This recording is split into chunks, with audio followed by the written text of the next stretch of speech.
گوجری زبان میں اپڈیٹ سنیے۔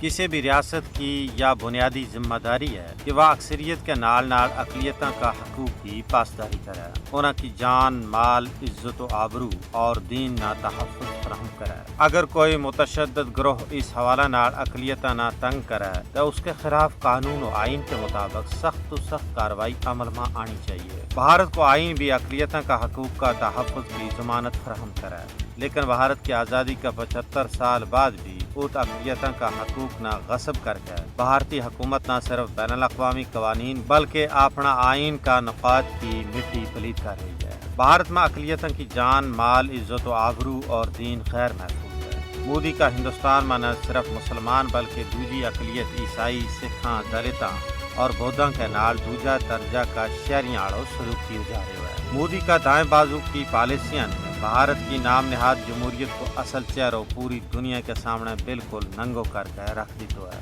مودی کو ہندوتوا پر مبنی ایجنڈو دنیا کی وہ نام نہاد جمہوریت ہے جس میں اختلاف رائے کی ذرا برابر گنجائش نہیں ہے۔ مودی اور انہاں کا ہواری ہندوستان نہ ایک ہندو راشٹریہ بنانے واسطے اڈی چوٹی کو زور لا رہے ہیں۔ مودی اور شاہ کی جوڑی نازی ازم کا عروج کا دنہ کی ہٹلر اور ہملر تو زیادہ بھی مختلف نہیں ہے۔ مودی کی زیر قیادت بھارت کا جمہوریہ ہونے کا دعویٰ مقبوضہ ریاست جموں کشمیر میں بے نقاب ہو چکے ہیں۔ مقبوضہ کشمیر میں جمہوری اصولوں کی جڑی بے توقیری ہندوستان کر رہا ہے، اس کی مثال کسی بدترین آمریت میں بھی ملنی مشکل ہے۔ سویڈن میں قائم وی ڈیم ادارہ نے بھارت نہ ایک سول آمریت قرار دیتا ہے۔ یہ تمام صورتحال عالمی برادری واسطے چشم کشا ہے۔